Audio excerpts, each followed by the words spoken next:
Welcome back, folks, to the Get a Grip on Lighting podcast. On today's show, stop interrupting the host, Greg.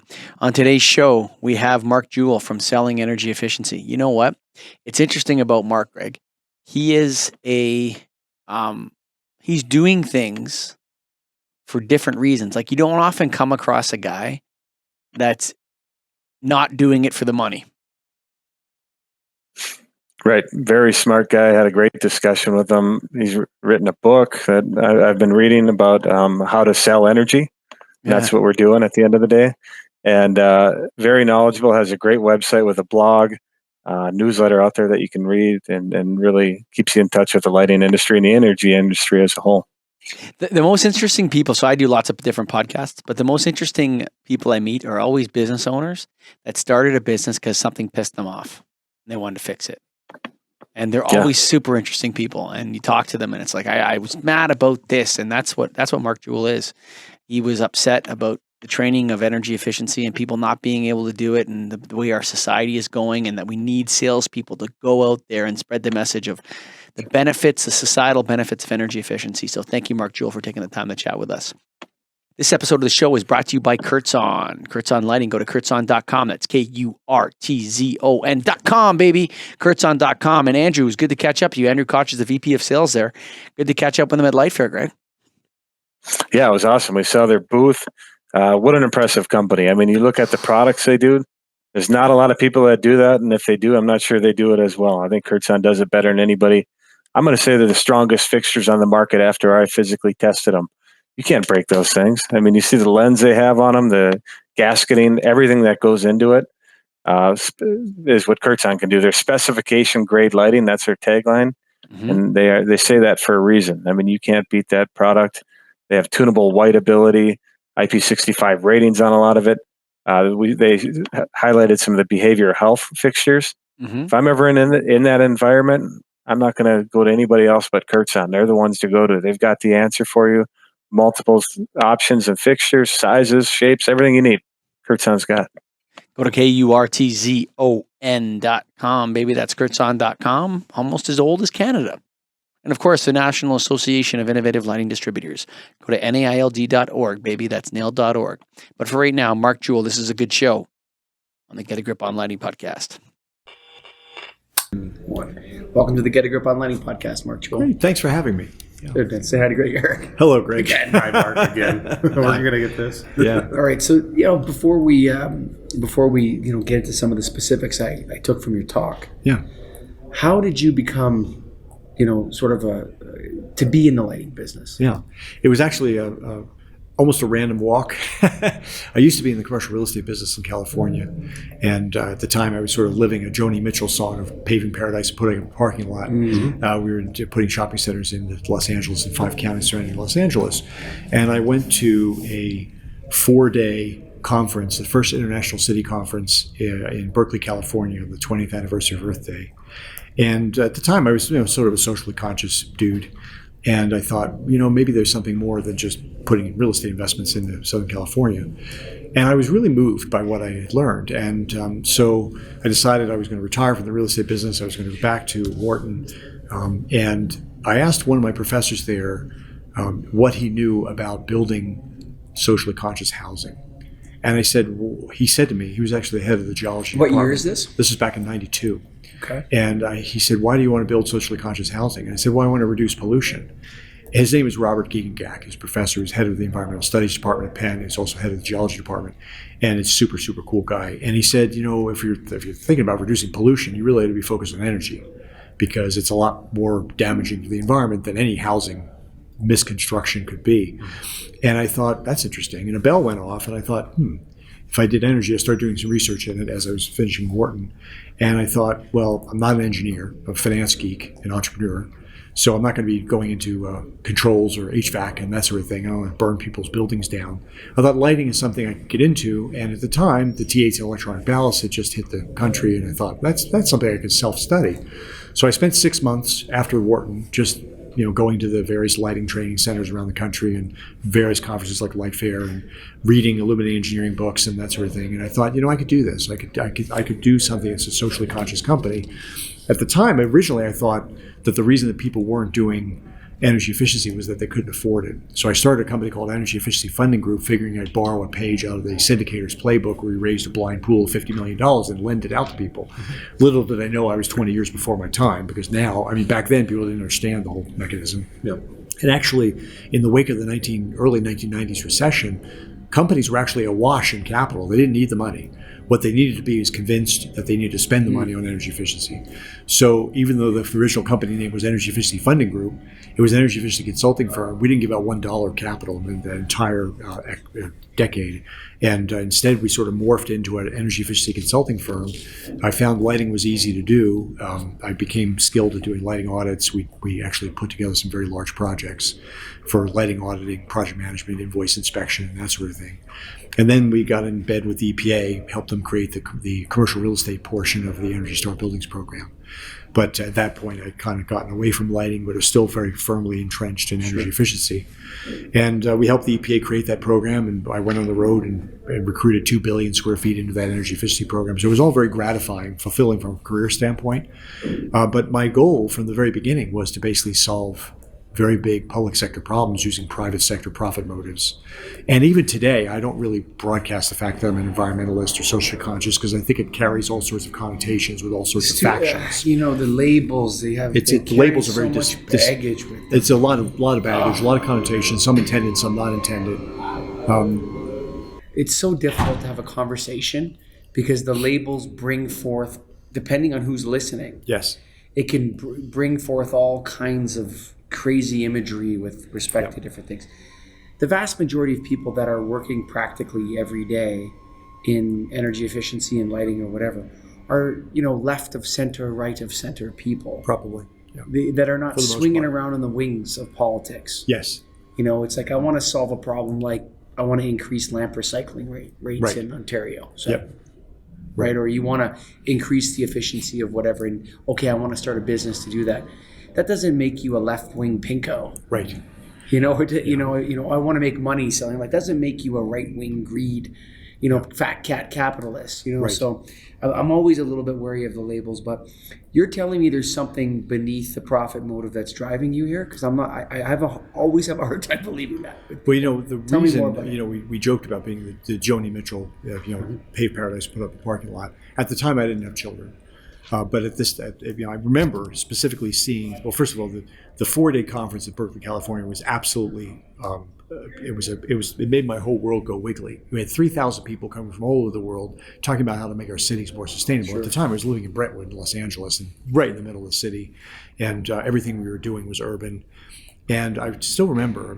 I just turned 60. I still remember this was 37 years ago, where there was a contingent that had come in from East Germany, East Berlin, and it was right after the wall came down, right? Sure. They made the trek to Berkeley, and they were telling the story of how they'd taken their apartment block off the grid.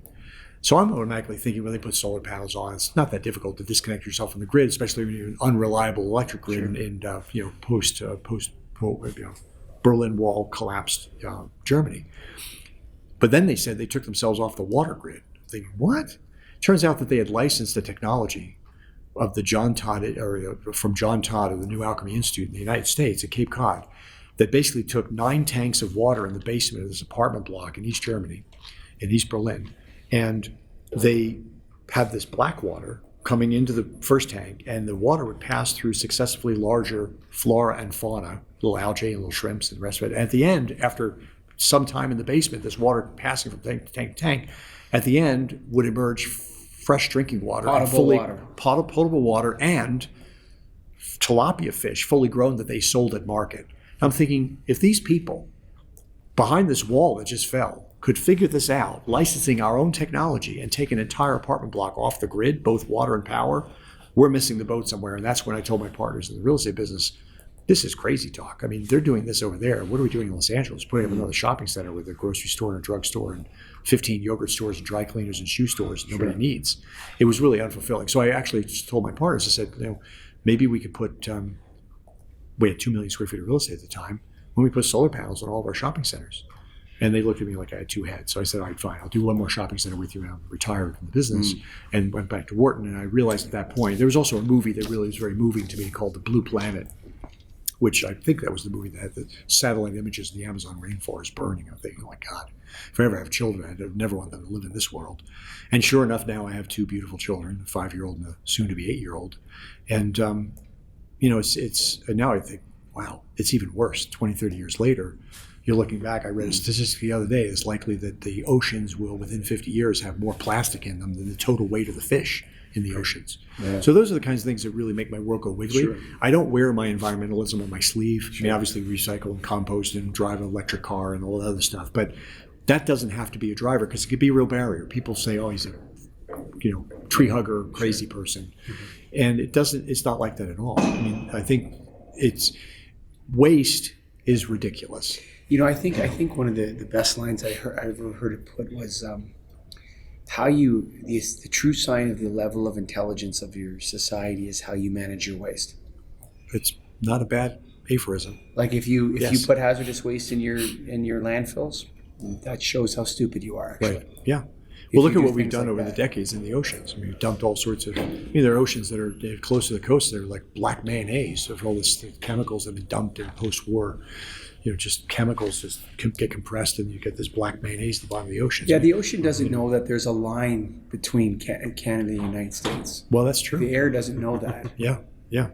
Like those are actually imaginary concepts that we've made up. There's no real line there. And they change over time depending on conquests and greedy rulers. But sure. I guess the point is that the good news, if people say, well, do you believe in global warming? You know what? I think the climate is changing, but I don't think global warming is a political term. Climate change is a scientific term. Right. But even do you believe in climate change? I'm thinking, in fact, even Gigagak told me about the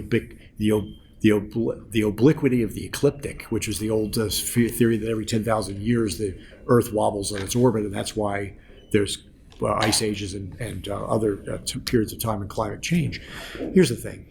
You don't have to believe that we are increasing carbon dioxide levels to realize that we are ruining our waterways and we are ruining our landfills and we are ruining our food supplies. But in many ways, we're getting better.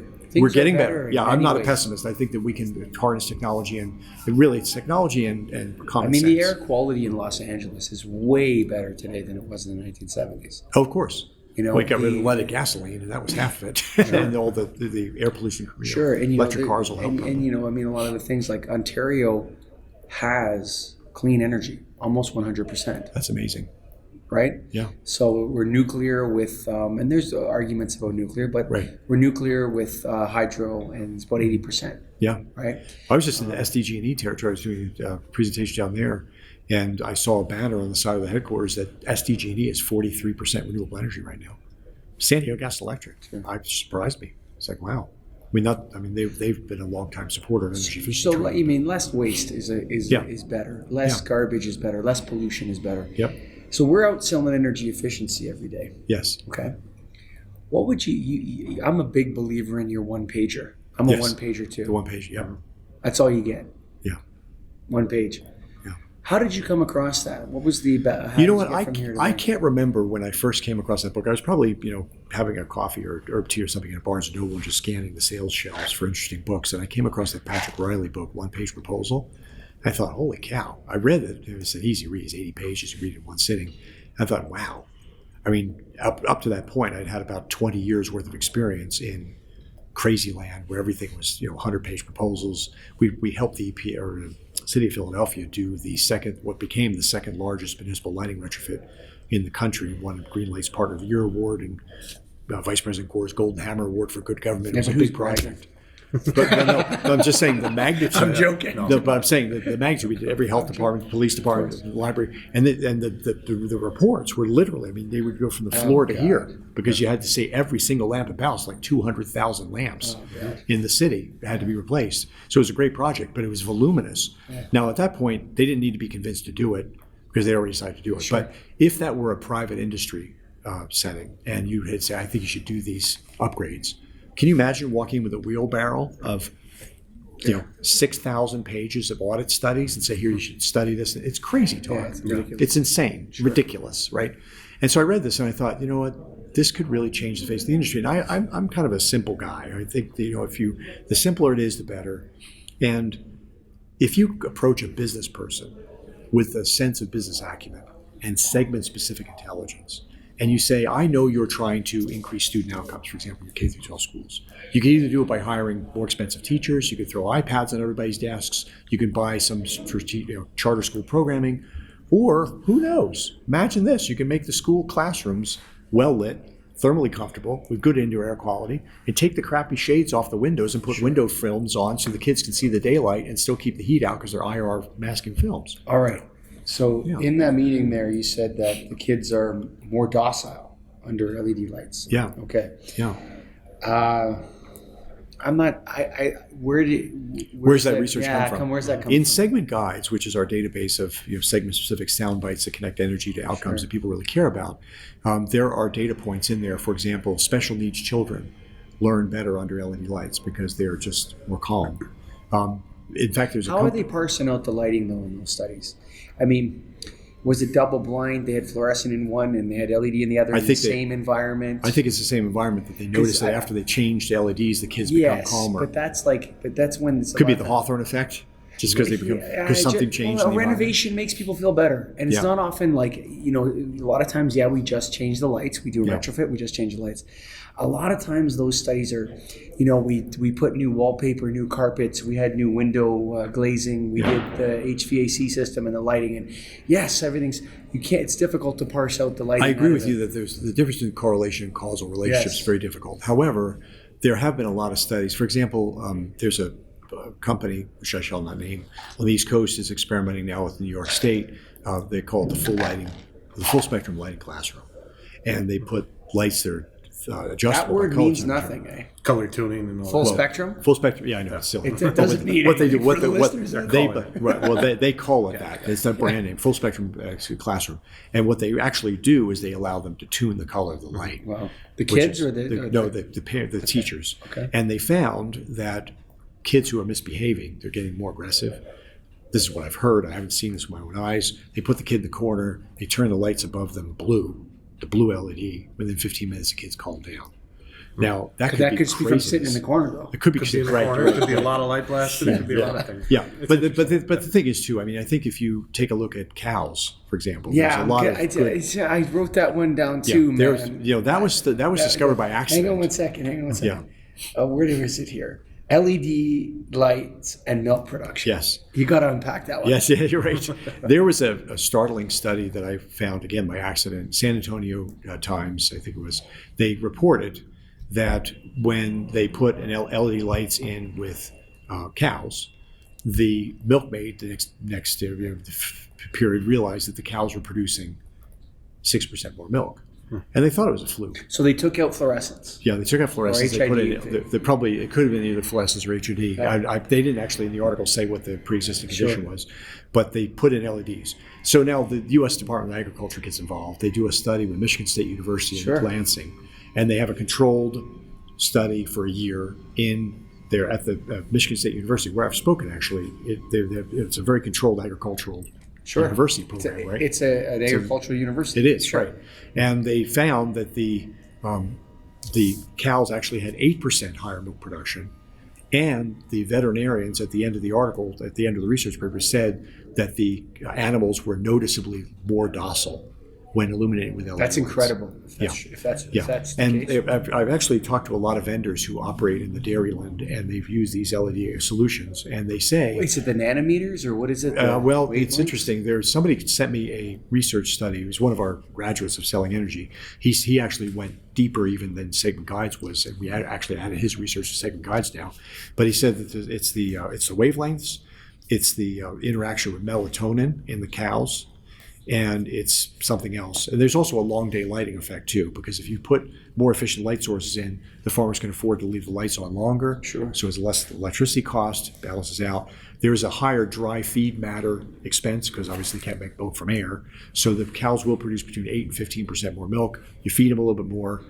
This gentleman who did the research with one of his dairy customers said that if you discount the cost of the additional dry feed matter and the additional water and the additional labor to process the extra milk, you still get about a 50% contribution margin from the additional milk from what they used to do. You see, that's where you see that one of the areas that I think is, Dr. Arnold Wilkins did a study on flicker with T12 versus T8. Yes. And proved that T12 flicker was causational Yes. to, like not correlated, that Yes. it caused It was problems. Cause problems, exactly.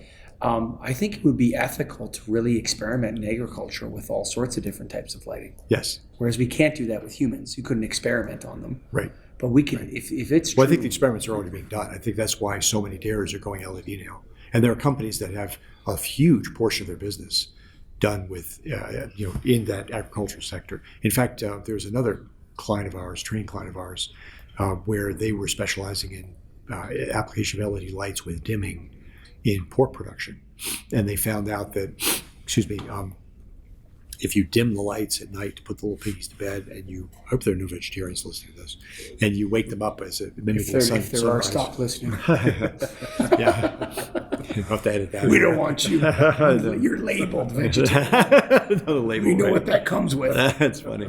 But in any case, they basically simulate sunrise and sunset, and as a result, they could grow the little piglets from 0 to 6 months with 5 days shorter growth cycle, because they were growing more effectively using the LED lighting, both the LED light and the dimming. And they know this. Apparently they documented that every pig takes like $2 worth of feed per day. So the 5 days in shortened growth cycle for that 6 months. They documented that every pig takes like $2 worth of feed per day. So the 5 days in shortened growth cycle for that 6 months was saving the farmer $10 per hog. And they had 2,400 hogs in the house.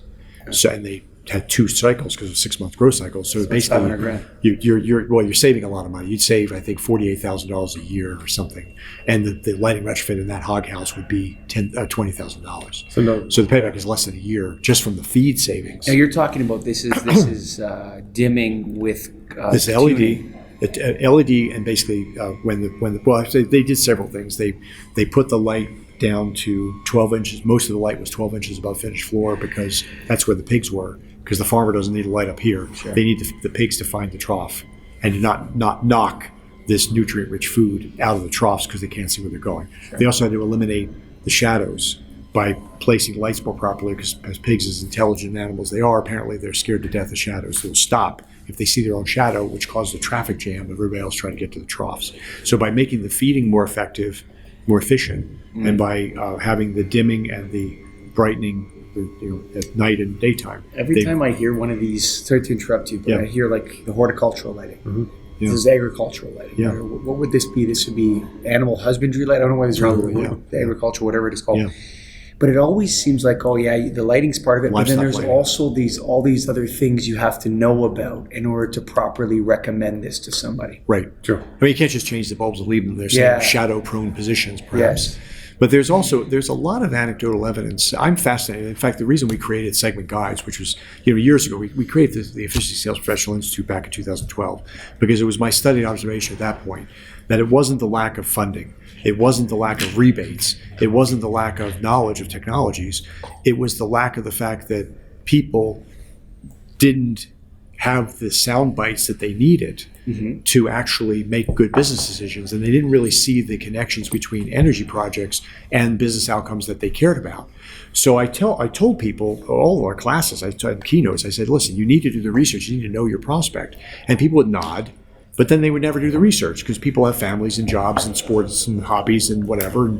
And we thought, okay, somebody's got to play the adult in this relationship, which is why we created segment guides. We created in December 2016 with 11 segments. And then since then, we've expanded it to 20 segments. And now you can look into the agriculture section and see these studies, and you can click on the hyperlink and actually go to the original research so you can make your own decision. Or if you have a doubting Thomas customer who says, well, I don't believe that. Well, here on my iPad, here's the study. And it's really remarkable. And there's one study that, for example, a retailer had they put LED par lamps in, they experienced a 10% increase in retail sales per square foot.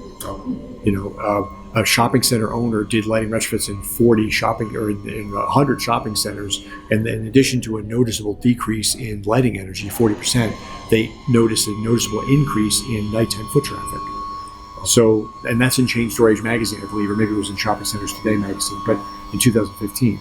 And it was a notable real estate purveyor, Kilroy Realty, I believe it was. So by connecting the dots, Sure. and I'm as much of a skeptic as you are, and believe me, the Doubting Thomas customers out there are skeptics as well. So how do you know that? So it really helps to bring this Well, once you evidence get out of to the like, they table. talk about this 330, 300 rule. I don't know if Yeah, you've yeah, heard of this sure. thing before. I use it That gets- myself, yeah, That yeah. gets thrown around. So right now, lighting is generally in the 3 zone. Well, right? the utilities are $3 a square foot. The rent per square foot is $30 a square foot, and the payroll is about $300 a Yeah, square foot. exactly. So right now, lighting's playing in that 3% role. Well, it's not 3%. $3 a square Oh, foot. $3 a square foot or Yeah, whatever. so it's 1% of the payroll is utilities. So but the 300% is where you're now in this production zone where you're increasing revenues, you're adding efficiencies to multiple processes at the same time. Not only are you saving energy, not only are you increasing the value of real estate, but you're also improving productivity. This is where I think everyone gets a little bit skeptical. Well, I think the reason I like the training that we do is we make sure that people are really quoting the statistics in the proper context. Like, for example, you mentioned 330, 300. A lot of people think that 300 means where you're 300% more productive. The $3 is the dollars per square foot for utilities. The $30 is the average rent per square foot. And the $300 is the average payroll per square foot.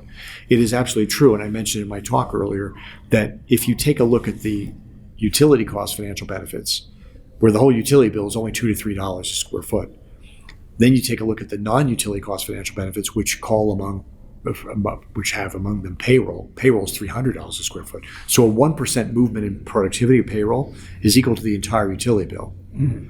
The rent is $30 a square foot. We don't really talk much about the rent, but the point is that if you take a look at how much of an impact you can make for a business owner who really needs to make his people productive, he needs to attract and retain employees, much more important than saving kilowatt hours, kilowatts, much more important than getting a rebate, much more important than reducing the utility bill, because his payroll is 100 times what his utility bill is. Yeah. And he thinks that the payroll is variable because he hires and fires people and he gives people raises. Sure. Whereas 45% of the CFOs have been quoted as saying that the utilities are fixed costs. So you're just like talking to a wall. I can understand how they would see it as a fixed cost. Yeah, it's kind of a necessary evil, and it's also a minor matter. Yeah. People don't realize how insignificant it is. If you take a look at we take a look at a lot of profit and loss statements for a lot of different industries because we teach people how to talk about the things that matter. The most commonly known percentage that I've seen of rent and utilities of a profit and loss statement of revenues is 6%. People say, well, 6%, that's a big number. Yeah, but you forget, that's rent and utilities. Sure. And rent is 10 times what utilities are, which means now utilities are 0.6%? No. What CFO is going to pay attention to utilities? And this is in an office building environment. If you're Alcoa and you're smelting aluminum with electricity, then it's a whole different you're melting glass, you're making fiber. Exactly, right. Yeah, but for most mere mortals in most commercial buildings, utilities are an afterthought. And they're not an industrial input. You're talking about like a factory, sure, you're welding, you have an industrial input of electricity, but most people are talking about keeping the lights on. Yeah, and keeping their people comfortable. Yeah, and I think that's what's so, efficient timing-wise with this book. And what year did you write it first? This book was written originally in 2014. It was reissued in 2016. Okay. And so it's been out there. I think right now we're all looking at it from an industry standpoint that we've been selling for years on energy savings and rebates. Yeah. And you're talking about everything else else that goes with it. Yes. And how to specialize in that. So maybe this book was originally written. I've always wanted to write a book. There you go. Selling Energy, Inspiring Ideas That Get More Projects Approved by Mark Jewell and Rachel Christensen. Yes. So this book was written at a time I'd already been doing blogs. I'd done about 400 blogs by that time. I started back in 2012. And I basically picked the 80 or 85 blogs that I thought got the best reaction, the most comments from the audience, that sort of thing. And I remanicured them in a single weekend, 4th of July weekend back in 2014, if I recall properly. And I wrote this book. And of course, we put it through 10 editors and everything else and released it to the world. And fortunately, it became a Wall Street Journal bestseller, and Amazon bestseller, Barnes & Noble bestseller, blah, blah, blah. Bottom line is, this is a supplement to what we teach. It's 83 ideas of how to sell efficiency more effectively and how to get more projects approved. The new content, or the content we've been doing since 2012, the 1 day, the 2 day, the week-long trainings, this is a supplement to that training. It's not the course syllabus, it's a supplement. The new stuff, the selling in 6 stuff, basically takes like 8 days worth of sales training. We put in 6-minute video lessons on a smartphone or tablet or anything that's internet connected. It could be a smart TV. And now people can get trained on really how to sell all sorts of solutions, not just lighting, and not just efficiency, electrification, battery storage, solar. And soon we're going to come out with a general sales version of Let me ask you selling something. Yeah. Okay. Solar, battery storage, variable speed drives, Yeah. A lot of stuff, compressed air. There's a lot of air, stuff. Controls. motors, Yeah. right? Okay, all 5-year plus paybacks. Not necessarily. Well, here's the thing. Yeah. So lighting has always been the leader for those in terms of payback. The only time I've seen pumps, insulation on pipes, this kind of stuff make a significant contribution in terms of percentage of return in comparison to lighting is the example of when it was engineered incorrectly and somebody notices that, oh, this is where the problem is right here. But when it comes to general efficiency gains from those other technologies, I think you're looking at 5-year plus payback. Well, here's the funny thing. One of the comments I made in the talk, and I know I was going very quickly, so a lot of comments flying fast. Most people have a myopic view of what the savings actually are. They talk about the utility cost financial savings. The non-utility cost financial savings are huge. They're probably 30 times what the utility cost savings are. So you're right. If you put a new chiller system in or a new control system, it may have a 5-year simple payback period from the utility savings rebates alone. However, if you make your people more thermally comfortable, their productivity, 1% increase in productivity, would be equal to the entire utility bill. But you Your can't payback is less than months. Yeah, you can't necessarily always define that though easily. Well, you can Energy, actually. you can. Here's what this is really good for your listeners because people say, well, how do you know what the productivity benefits are? I say, well, listen, if that's you what we know, wanna know, right? yeah. Here's the thing. I think there's several ways to do it. Number one, there are lots of studies and segment guides that talk about percentage increase in productivity. Like even high performance lighting, average productivity across 11 case studies, 3.2%. So if you say that you're paying $200 a square foot for payroll, and your average productivity increases 3.2% across all these different tasks in all these different buildings, that's $6.40 more per square foot in productivity in a single year. The lighting retrofit did not cost you $6.40 a square foot. So now you have a less than 1 year payback just from productivity. Forget the energy savings and rebates. Now when you get into something like thermal But how did you productivity, come up with the 3.2%? that was actually a series of studies done by Carnegie Mellon University. But it was just lighting, or was more? It was just renovation? lighting. No, it was just lighting. Just lighting. There's a professor there named Vivian Loftness who's Show. dedicated. Huh? Vivian Loftness. Vivian Loftness at Carnegie Mellon University. She's dedicated a lot of her career to identifying the non-utility cost financial and non-financial benefits of building environments. So these 11 The facilities. 11 facilities were done in a study. It was basically a post office, an insurance agency, and a drafting room, and a variety of different. And they basically measured reading comprehension, mail sorting accuracy, claims accuracy, and filling out Is insurance the forms. percentage of light increase the same across every facility? You have to look at the actual study. yeah. The percentage improvement in productivity was different across all the facilities. In So fact, they one of the proved facilities. that lighting affected productivity. Oh, absolutely. Yeah, they have lots of studies on that. If you did a meta study of all the studies, she has like 27 man years worth of studies. Literally 27 On man lighting. years worth of study on lighting, and I think probably a lot of her stuff is on lighting, just because it's the most visible pun intended outcome. But you'll getting back to how we convince somebody. There are basically 2 or 3 ways. Number one, you could cite a study like Carnegie Mellon. Number two, you could say, listen, let's say Vivian doesn't know what she's talking about, and even though she found a mean of 3.2% improvement, let's say you only get a third as much, 1%. You're spending $200 or $300 a square foot payroll. 1% is $2 to $3 a square foot. The lighting retrofit's only $2 to $3 a square foot. So if you derate her savings by 2/3, you still pay for the entire lighting retrofit with 1 year's productivity. Here's what I loved about your talk. So I'm a one-pager guy too. Yeah. And I always feel like when I hand that one page, and a lot of my reps, they want to give more information. Yeah. And I always want to give less. No cut sheets. No, of course not. What's Right? cut sheets? And I always pay for the find bathroom with it. when That's you crazy. give them that one pager, Yeah. okay, which is based on listening to them, Yeah. right? Yeah. So you're giving them back what they asked for, their problem solved, Yep. in a way that doesn't really tell them doesn't get dorky with the technical language. Right. Right? It's telling them back what it leads either to one for them to feel a lot more comfortable because you're listening to them. Yes. They know you heard them. That's right. Yeah. Okay. The second thing is that it oftentimes, even though you may not close right there, it has them asking more questions about what they want. Yes. as opposed to I want to tell you my lighting knowledge. Right, which is totally boring. A complete to most waste of people. time. The guy already turned off. As soon as you started talking lighting dork stuff, that's for the podcast. It's not for the sales room, right? Right. So the one thing though that I've dropped, and I used to do this, is the digits to widgets, the prospect's yardstick. Yes. I've always felt like people were like, when I did that, when I pulled out, you're going to have to make 1 million and more of these widgets Yes. to just, to compare to this. I always thought the guy would look at me going, cheesy. You're cute, eh, buddy? You think you're cute, eh? Throwing my business in my face. Have you ever had that? I've always felt like I was being a little bit cute. No, here's the funny thing. First of all, you have to get it right because the contribution margin is what you're really looking at. It's either net margin or contribution margin. Contribution margin is the amount of money that they make after they pay the variable costs associated with the more things.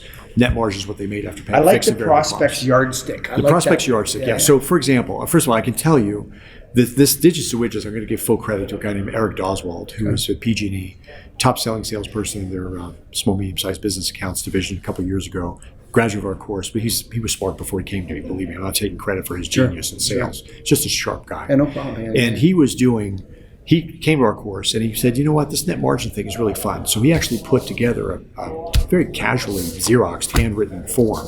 Whenever anybody called him to talk to a customer to advocate for an LED lighting retrofit, he would look them up online, figure out what their business is, figure out what their margin is, figure out what their widget is likely, and then he would pick up the phone and talk to them. Mark, this business is about making believers. Yeah, exactly. It's about turning people from skeptics to believers. Right. Well, it's also about professionalism. That first slide that I put up that 39% of B2B buyers look at the professionalism of the salesperson. Sure. People are, the reason we did 6-minute lessons in selling in 6 is people's attention span is getting smaller and smaller. It is really. Right? It is. It went from 12 seconds to 8 seconds, I think, in the last 10 years. But for a training, they can pay attention to a YouTube video for 3 to 6 minutes. So we do our lessons 6 minutes. But you take a look at a customer who's faced with the prospect of doing a lighting retrofit. If you tell that person, in order for you to intelligently feel good about having made the right decision, you have to look through these cut sheets. You have to compare with this. You have to learn efficacy and chromaticity and all these other terms. The guy's going to say, go pound sand. Are you kidding me? Sure. I got a business to run. Yeah, of course. If on the other hand you say, we know your yardstick is, profit, bottom line, and your metric, your widget is Dunkin' Munchkins. If you tell the guy, you're cranking out 5,000 loaves of bread a day, bud. Yeah. So this is equivalent to 40 days of that. Yeah, exactly. Or last year, what I love is you put it really emotionally tweaked. You say, you may not realize this, but last year you had to sell 5,000 loaves of bread to pay for the waste that you're paying your utility company. That's a good way to put it too. Is to talk about it as waste. A lot of people don't. A lot of people don't talk about the wasted light. Right. There's a waste to it. It's a waste. Well, there's several kinds of waste. One is the waste of the light. If you have the right light levels, but you're doing it with an inefficient source, you're wasting money. You're working hard to pay for waste. Sure. If you have the wrong light levels, where people have miners' hats on with the lights for the pick and pack in the warehouses, how much you're paying? These kids are getting paid $15 an hour to squint to look at UPC codes so that you can miss ship 17 packages a day and have to come back. It's stupid. I had a customer that had a warehouse, okay, and they had one of those corporate programs where every year they had to reduce by 5%. Yeah, right. You ever seen these things? Yeah, of year course. 3? Yeah. Okay. So literally in year 3, they just kept turning the lights down 5%. No, they turned off all the lights in their warehouse. And they just gave they were using their forklift lights and the miners' hats. I'm not kidding you, dude. Yeah. That's how much the pressure was on them. Yeah. But it's interesting how I think one of the things it's crazy, dude. First of all, that's against the law. Exactly. Yeah. Okay, first of all, but that's the pressure coming from corporate, from the ivory tower. Yeah. Just pushing pressure. But it's ill-advised pressure. For sure. Because they're looking at it as a spreadsheet. It works as an Excel spreadsheet as opposed to human beings working in a dangerous environment. I sell controls the same way as that. Mm-hmm. So I don't love controls. I felt kind of out of love with controls in about 2011, maybe. I found a lot of bad relationship experience. He's been traumatized ever since PTSD. Even though we did a lot of work on commissioning and after installation and that, we still had a lot of problems with controls coming on when no one was in the space because of HVAC or air movement, different things like that. And it's gotten better now, though, probably, right? The technology's improved a little bit, make it easier to commission. But so when I'm selling controls, I think there are spaces that are completely obvious. Rack aisles, washrooms, intermittent occupancy rooms. Yeah. I sell it on the waste. And that, like you're spending millions or whatever thousands on automating your factory. Yeah. Why are you not automating your lighting? It is an industrial process that you need as well. It is. And you take it and with control. I don't like to say connected lighting because again I'm a little bit suspicious. More labels. More labels. People jump to connotations. Connected to what? Let's say well commissioned lighting controls. Yeah. Right. I think that it's a waste play. It's like, why would you not do this? Mm-hmm. Well, because I don't know exactly what the payback's going to be. Really? Yeah. You're really not going to put an occupancy control in the parts room? Yeah. Because you're not sure? I think that it's $75, buddy, or whatever. I tell people that stories sell. People, if you tell stories that people can find themselves in, that's better than any cut sheet, any proposal, any appendix, whatever. One story I heard the other day was that it came from the Pacific Northwest, where they put in occupancy motion sensor controlled lights, instant restrike, so you wouldn't have a problem with hot restrike problems in a warehouse, big logistics distribution warehouse. And they saved a bunch of money, obviously, because the lights wouldn't go on unless the forklifts were in the aisle. But what they actually found out was that if the logistics manager stood outside his office and he looked at his ceiling, he could see the lights that were most often on. And what he realized is that the stuff that was most frequently picked and packed was the farthest from the shipping dock. And he flipped the entire warehouse and he saved himself hundreds of hours. Sure. He saw that anecdotally from the sensors. It was like a histogram in the ceiling. Yeah. And he just said, holy crap. I mean, you have McKinsey come in and they could do a statistical analysis of how much stuff, but you could just look at the silly ceiling and say, that's dumb. The farthest aisles away, hundreds of miles of forklift driving, all sorts of accidents, because the stuff that's most frequently shipped is that all the way over there. Mark Jewell, we've spoken for almost 50 minutes. Wow. Time flies. Yeah, you know what? Tell people where they can find your blog first, because that's one place I'm going to go. So if you go to the App Store for iOS or the Google Play Store, you can just look up Selling Energy. You can also go to our website. Just write Selling Energy. Selling Energy in the search field will come up. You can also go to our website and you can sign up an email version, www.sellingenergy.com/blog. Okay. And you can choose the weekly digest version if you don't want to email every day in your inbox, or you can have the daily version, or you can get both.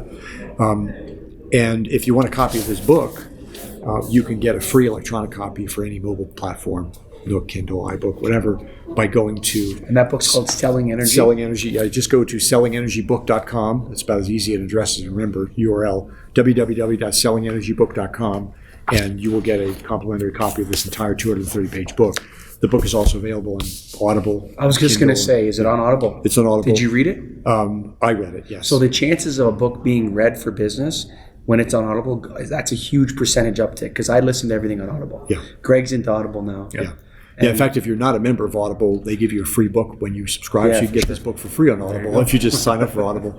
I think that with Selling in 6, that's the other thing I really want people to check out, because there are so many sales managers out there that need to get the performance of the sales teams up. They can't take them out of the field. They don't want to spend the money to pay them payroll to be sitting in classroom 5 days. They're going to get fire hosed with too much content. They do want to go online, but they don't trust them to watch the videos. Now the 6-minute videos, they have tracked lesson views so the sales manager can see it. Sure. So you got no calendar and you said there's 3 to 6 minutes. That's genius. Yeah. And they're searchable by keyword, they're revisitable, and you have a year license. So if you can be and actually the thing that keyed me into that was you said the Audible, because recently upon popular demand, we took the entire Selling in 6 program and we chunked it into lessons and categories, and now you can listen to longer audio tracks of multiple lessons, Bluetoothing your cell phone into your car dash. Sure. That's what everyone's doing. So, and of course the entire book is now a part of Selling in 6 as well, so you can listen to the entire book Audible on the Selling in 6 tool. So something to check out. Mark Jewell. Thank you. Thank you. It's been a great pleasure. Terrific. Enjoy it. Thank you. All right. Bye for now. Yeah. That was a fun conversation. That was great. Thanks, Mark. That's awesome. Kurtzon.com. KURTZON.com, baby. Kurtzon.com. Greg, it was so wonderful to see Andrew at the Light Fair show a couple weeks ago. And wonderful to see his company growing and thriving down there in Chicago. American-made, family-owned, old company. Great warranty, the right warranty, and super specification grade products, bro. Yeah, the products they highlighted there were the strongest fixtures I've seen in terms of durability. You couldn't break those lenses or anything they have on them. And speaking of lenses, when you look at their cut sheets, not a lot of places say this. They have lenses that are opaque form lenses. It can be concave or convex. They can do polycarbonate. They can do acrylic. There's a lot of light fixtures out there. You get one lens option, and that's it. Lensing is important, and Kurtzon actually takes the time to think that through and say, hey, the lighting that our fixtures are going to provide matters. We're not going to give you a blob of light. We're going to give you the right light. We're going to make it specification grade. It's going to be highly durable, and it's going to be for unique applications, and that's what Kurtzon does. If I run into one of those, I'm calling Kurtzon. KURTZON.com, baby. Kurtzon.com. Always a pleasure talking with you, Andrew. And guys, if you need specification grade, you got to go to Kurtzon. Of course, the National Association of Innovative Lighting Distributors. Go to NAILD.org. Come on, join us. You want to join us. Big news coming out of Nailed soon, Greggy. That's what we're waiting on. Let's get it going. It's a lot of excitement coming up. A lot of big things in the future. I'm going to put Mark Jewell in a headlock until he tells us all the secrets of training people. Because guy's got a great training program, man. Holy mackerel. He's got it down to a fine art. It's going to be a long headlock if you hold him in that the whole time he's telling you, because he's got a lot of information. And it was a great discussion he had at the Nailed convention. Oh, yeah. And he has a book and a great article or website that has a great blog that you can read. And I highly recommend it for anybody in lighting. And if you're listening to this show, you're most likely in lighting. Yeah, so probably. Do it. Otherwise, you're crazy.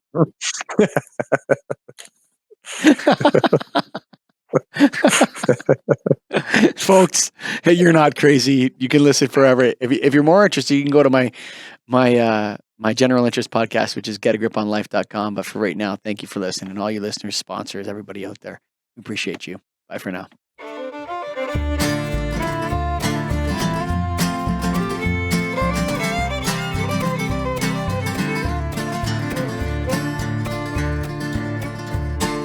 Written on the rectory wall, there's a sign there for all.